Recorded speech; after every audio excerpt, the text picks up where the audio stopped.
पासबाने वतन ए अमीने चमन, सरफरोशी तेरी याद रखेंगे हम। राजेश खन्ना की फैमिली का जो ये घर है, ये उसकी बैरूनी दीवार है जहाँ सारी टाइलें लगी हुई हैं। बड़ा पुराना घर है और इसके बारे में कहा जाता है कि सतगरा उकाड़ा में ये राजेश खन्ना का घर है। इस मकबरे के ऊपर एक गुंबद है और यहाँ आवाज बहुत गूंजती है, अल्लाहू अकबर, अल्लाहू अकबर। अस्सलाम वालेकुम मेरे अजीज़ों कारी, मेरे अजीज़ों, मैं इफ्तिखार रफ़ी प्यारे पाकिस्तान के सिटी ऑफ लव लाहौर से। और मैं इस वक्त मौजूद हूँ लाहौर की नहर पर और यहाँ पर एक अंडरपास है जिसका नाम है चाकर आज़म रिंद। जी हाँ, चाकर आज़म रिंद कौन थे? और हम यहाँ से रोज़ गुज़रते हैं इस अंडरपास से, लेकिन हमने कभी ये जानने की कोशिश नहीं की कि ये कौन थे और इस अंडरपास का नाम इनके नाम पर क्यों रखा गया। माजी के गुजरे हुए ये हीरो, इनका ताल्लुक बलोच कबाइल से था।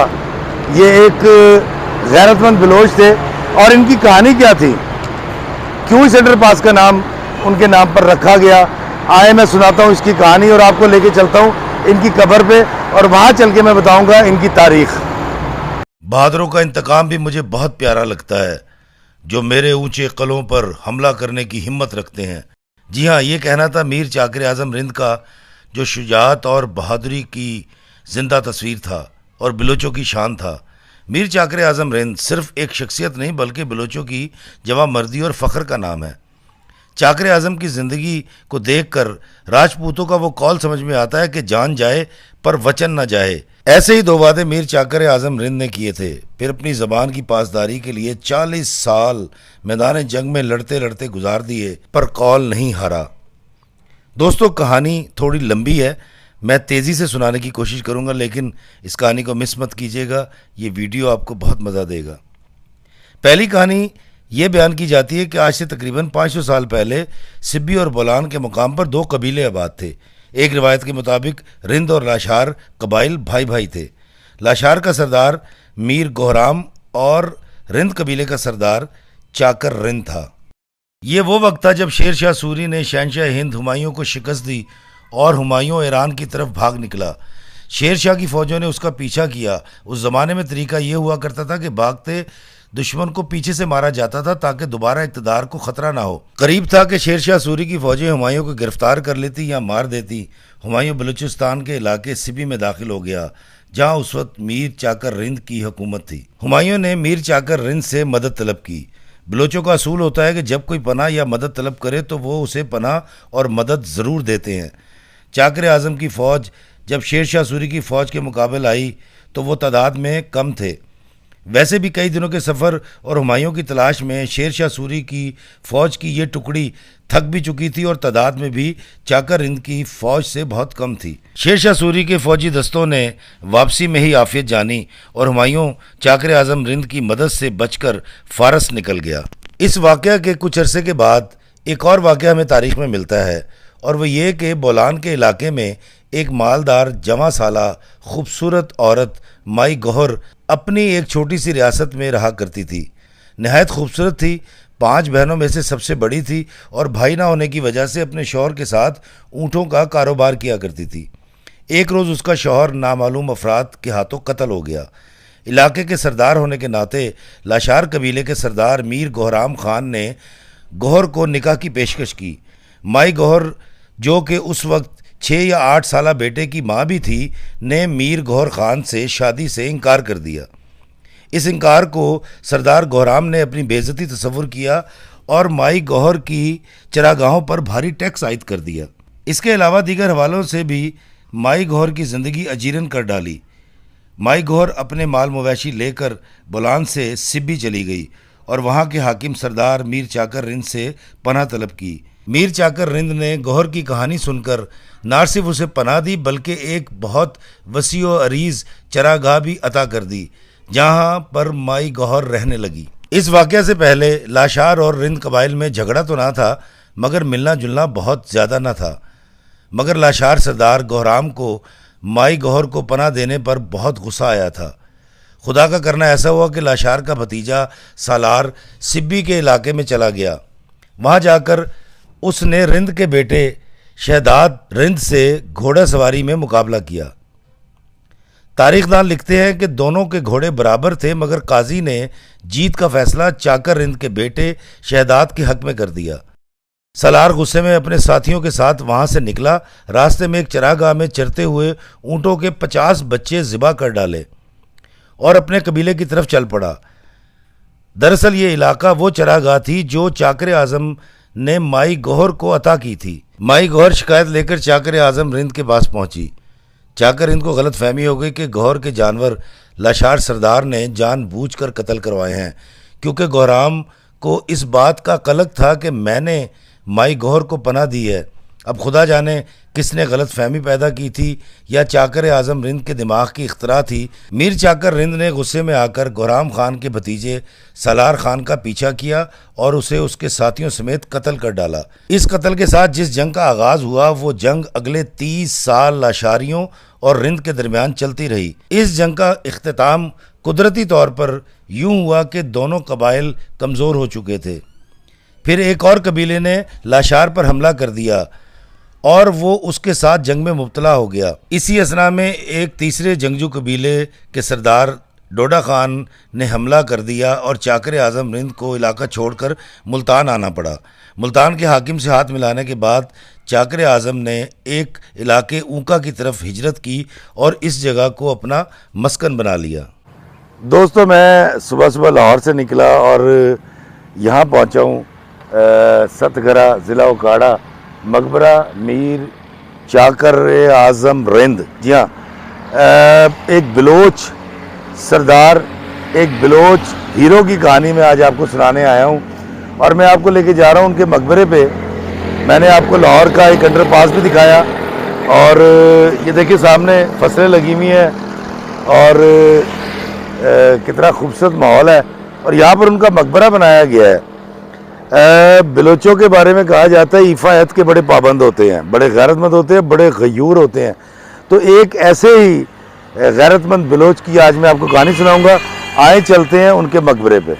दोस्तों, लाहौर से 122 किलोमीटर का सफ़र तय करके मैं उकाड़ा में यहाँ सतगरा में पहुँचा हूँ और मेरे पीछे अगर आप वहाँ सामने देखें तो वो सामने जो है मकबरा है मीर चाकर आज़म का। और ये सारी एफ़र्ट जो मैंने की और मैं इतनी दूर आया उसकी वजह सिर्फ ये थी कि मैं आपको मीर चाकर आज़म का मकबरा दिखा सकूं। बड़ा खूबसूरत आर्किटेक्चर है और बारीक टाइल का बना हुआ है और ये एक बलोच ऐसा एक सरदार जिसने शहंशाह हुमायूं को सपोर्ट किया ताकि वो अपनी मसनद वापस ले सके शेरशाह सूरी से। अगर आप देखें यहाँ की जो गलियाँ हैं सतगरा की, ये बारीक ईंट की बनी हुई है सारी और ये दूर तक अगर आप देखें तो ये एक सिलसिला और एक पुराने शहर का सिलसिला है जो दूर तक नज़र आता है आपको। और इस तरफ जब आएँ ये हिस्ट्री लिखी हुई है, मीर चाकर आज़म रिंद बलोच कबीले के अजीम सरदार थे। जी हाँ, मैंने भी आपको ये बताया। और मीर चाकर आज़म का ये मकबरा एक कौमी असासा भी है और हेरिटेज है हमारा। और वहाँ दूर अगर आप देखें वहाँ सामने एक घोड़े पर उनका एक मुजस्मा लगाया गया है और बड़ा खूबसूरत लग रहा है अगर आप इसको देख सकें। एक हाथ में तलवार है, दूसरे हाथ में ढाल है और मीर चाकर आज़म ही ढाल थे मुग़लों के लिए। दोस्तों, ये वही जगह है जहां आज मैं आपको लेकर आया हूं। इस जगह का नाम आज सतघरा है और मौजूदा उकाड़ा में मौजूद है। दूसरा वाक़या ये है कि जब शेरशाह सूरी को चाकर आज़म रिंद की शुजाअत और बहादुरी बारे इल्म हुआ तो उसने चाकर रिंद की तरफ न सिर्फ दोस्ती का हाथ बढ़ाया बल्कि मुल्तान का हाकिम बनाने का वादा भी किया, मगर चाकर रिंद ने इनकार कर दिया। शेरशाह सूरी को इस तरफ से हुमायूं की वापसी का खतरा था। उस खतरे के पेश नज़र सूरी इस इलाके के जंगजुओं को अपने साथ मिलाना चाहता था। चाकर रिंद के इनकार की वजह यह थी कि बड़े बड़े सरदारों और ईरान के हुक्मरानों की तरफ से चाकर रिंद को सिफारिश की गई थी कि वो हुमायूं का साथ दे और हुमायूं को तख्ते दिल्ली वापस लेने में मदद करे। चाकर आजम रिंद वादा कर चुका था। ये वो वक्त था कि पिछले 30 साल लाशार से लड़ाई में यह कबीला कमज़ोर तो ना हुआ था, मगर असाबी तौर पर थक चुका था। वैसे भी चाकर रिंद जानता था कि मुग़लों ने आज नहीं तो कल शेरशाह सूरी से तख्त दिल्ली छीन ही लेना है। शेरशाह सूरी ने हर तरह का हरबा इस्तेमाल किया कि चाकर रिंद वफादारी बदल ले, मगर चाकर रिंद हर बार नहायत एहतराम के साथ इनकार कर देता। एक तरफ फारस में हुमायूं फ़ौज इकट्ठी कर रहा था और दूसरी तरफ शेरशाह सूरी ने चाकर रिंद को सबक सिखाने का फ़ैसला कर लिया। शेरशाह पहले ही मगरबी पंजाब में सुल्तान सारंग गखड़ से तंग था, ऊपर से यहाँ उकाड़ा में एक बिलोच सरदार ने उसके नाक में दम कर रखा था। इससे पहले कि शेरशाह चाकर रिंद की फ़ौजों से टकराता, कालिंजर किला पर हमले के दौरान बारूद फटने से शेरशाह सूरी मारा गया। ये मकबरा जो है ये 4 एकड़ से ज़्यादा जगह पर मुहित है, और ये जो कब्रें हैं इनके बारे में कहा जाता है ये चाकर आज़म के रिश्तेदारों की कब्रें हैं, और इसकी बड़ी बुरी हालत थी। ये देखें, बिफ़ोर अगर आप गौर करें तो ये सूरत हाल थी, और जब इसको टफ टाइल लगाकर और रिकवर कर लिया गया तो ये वाली सूरत हाल हो गई आफ्टर। और ये किला जो मैं भी आपको किला दिखाऊंगा, ये उसकी दीवारें, ये हालत थी, और आफ्टर ये देखें कितना वो हो चुका है, रिकवर हो गया ये। और अगर आप ये देखें, ये मकबरा ऐसे था, और अब इसको जब तैयार किया गया और इसकी रेनोवेशन की गई तो ये इतना खूबसूरत लगने लग गया। तो मीर चाकर आज़म रिंद जिनके नाम पर लाहौर में एक अंडरपास है नहर के ऊपर, मैं यहाँ आपको लेकर आया। तो इस मकबरे के ऊपर एक गुंबद है और यहाँ आवाज़ बहुत गूंजती है, हेलो अल्लाहू अकबर, अल्लाहू अकबर। कितनी खूबसूरत टेक्निक से बनाया गया है, ये देखें इसका गुंबद। और जब आप यहाँ ताली बजाएं वो भी गूंजती है, और जब आप कुछ बोलते हैं तो वो भी गूंजता है। आप अपने बच्चों के साथ ज़रूर यहाँ आइएगा ताकि आपके बच्चे जान सकें कि इस मट्टी के हीरोज़ कौन थे। शेरशाह सूरी की मौत के साथ ही सतघरा से जंग का खतरा टल गया। शेरशाह का बेटा तख्त दिल्ली पर बैठ गया। हुमायूं ने मौका गनीमत जाना और तख्त हिंदुस्तान वापस लेने के लिए चाकर आज़म रिंद से मदद मांगी। चाकर रिंद ने अपने बेटे शहदाद की कमांड में 40,000 बिलोच जंगजू हुमायूं के साथ कर दिए। इस फ़ौज ने शेरशाह के बेटे इस्लाम शाह सूरी को इबरतनाक शिकस्त से दोचार कर दिया, और हुमायूं तख्त दिल्ली पर विराजमान हो गया। और यूं तख्त दिल्ली चाकर आज़म रिंद की वजह से मुग़लों को वापस मिल गया। हुमायूं ने उकाड़ा और गिरदोनवा का इलाका चाकर रिंद को जागीर के तौर पर अता कर दिया और टैक्स में छूट भी दे दी। फिर चाकर आज़म रिंद ने इस जगह पर 500 साल पहले एक किला तामीर करवाया जिसका नाम सतघरा रखा गया। चाकर आज़म रिंद का ये मज़ार, और इस तरफ अगर आप देखें तो ये है किले की दीवार, और इसकी काफ़ी रिपेयरिंग करके इसको बचाया गया। पहले इसकी बड़ी मखदूश सूरत हाल थी, और वो जो किले में एक आर्च होती है जहाँ पर फ़ौजी खड़े होते हैं, और वहाँ से बंदूकें या तीर चलाया जाता है। वो देखें, वो सामने आपको नज़र आ रही होगी। और ये जो सारी गली सजी हुई है, ये आक़ा दोजा सरकार मदीना की आमद ईद मिलादुन्नबी की खुशी में ये सारी सजी हुई है, और बड़ी खूबसूरत लग रही है ये। आए मैं आपको आगे आके दिखाता हूँ। दोस्तों, सतघरा जो है बड़ा कदीम शहर है। ये देखें, यहाँ की जो आम गलियों के अंदर जो इमारतें हैं बारीक टाइल की बनी हुई हैं, और ये बड़े पुराने लकड़ी के दरवाज़े। और ये मेरे राइट साइड पे अगर आप देखें तो ये जो किला है, किले की ये दीवार है जिसको प्रिजर्व कर लिया गया है।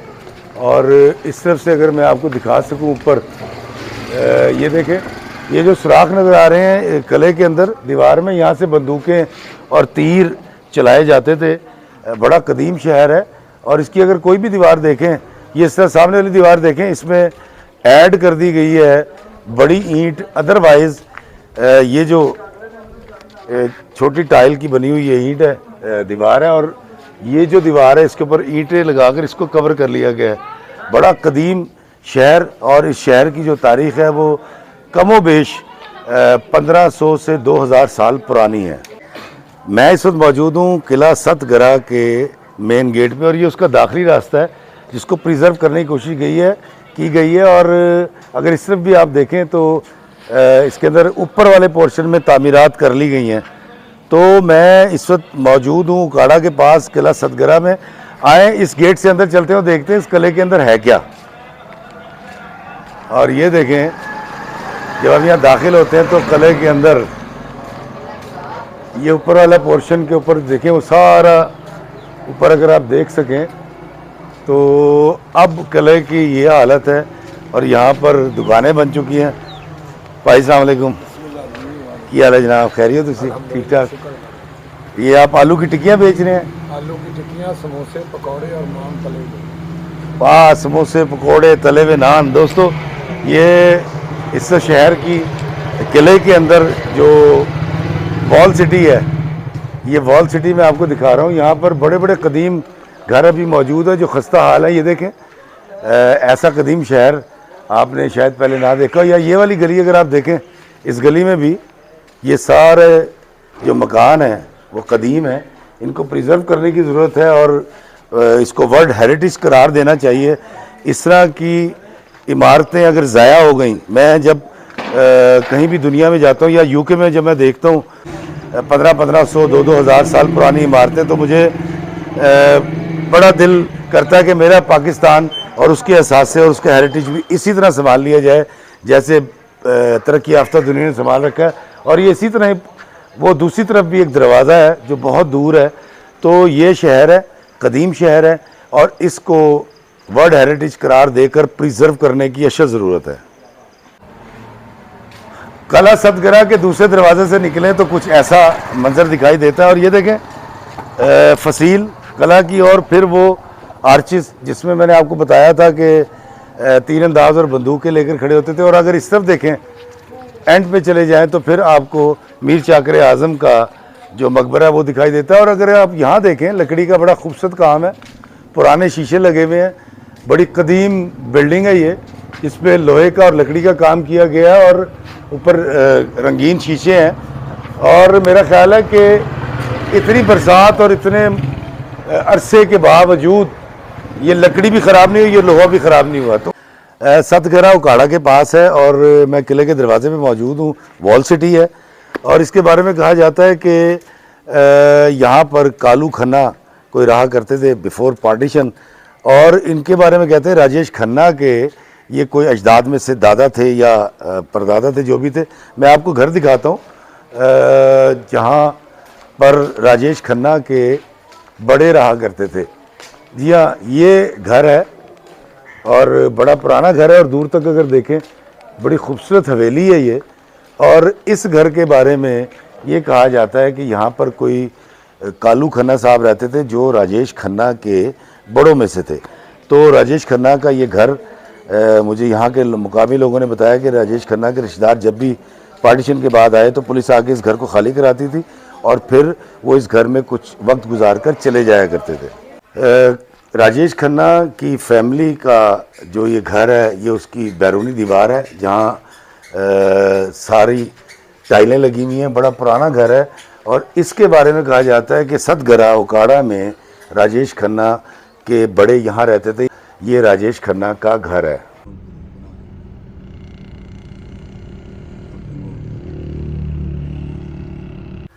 सतगरा गांव में मैं मौजूद हूँ और मेरे पीछे आप देख रहे हैं मंदिर। इस मंदिर का नाम जो है वो है सतगरा मंदिर। और जो मैंने आपको अंदरूनी इलाका दिखाया, यहाँ पर हिंदुओं की बहुत बड़ी आबादी रहा करती थी, जिसमें मैंने आपको राजेश खन्ना का घर भी दिखाया। और ये पीछे जो मंदिर है, ये इसके बारे में कहा जाता है कि ये कमोबेश 2 से 2500 साल पुराना मंदिर है। और इसके अंदर चलते हैं और आपको दिखाते हैं, क्योंकि यहाँ से गुजरने के लिए एक बहुत बड़ा खाला है, नाला गुजरता है यहाँ से, उसको पार करना पड़ेगा। तो आए चलते हैं मंदिर के अंदर। मीर चाकर आज़म रिंद जिनके नाम पर लाहौर में एक अंडर पास है नहर के ऊपर, मैं यहाँ आपको लेकर आया। मैंने आपको उनका मकबरा दिखाया और उनकी कहानी सुनाई। ऐसे दलेर बहादुर बलोची हीरोज़ की कहानी सुनानी बहुत ज़रूरी थी। और मैं जब सिंध में जाऊंगा तो सिंध के हीरोज़ की कहानी सुनाऊंगा, और KPK और कश्मीर में जाऊंगा तो वहाँ के हीरोज़ की कहानी भी सुनाऊंगा। आप तमाम की तरफ से, मेरी तरफ से अज़ीमुश्शान सपा सलार बलोच सरदार मीर चाकर आज़म रिंद को आपका और मेरा सलाम। मुझे इजाज़त दीजिए इस मकबरे से इस दुआ के साथ कि अल्लाह ताला हमें आसानियाँ अता फरमाए और आसानियाँ तकसीम करने का शर्फ अता फरमाए। आमीन। अस्सलामु अलैकुम वरहमतुल्लाहि वबरकातुहू।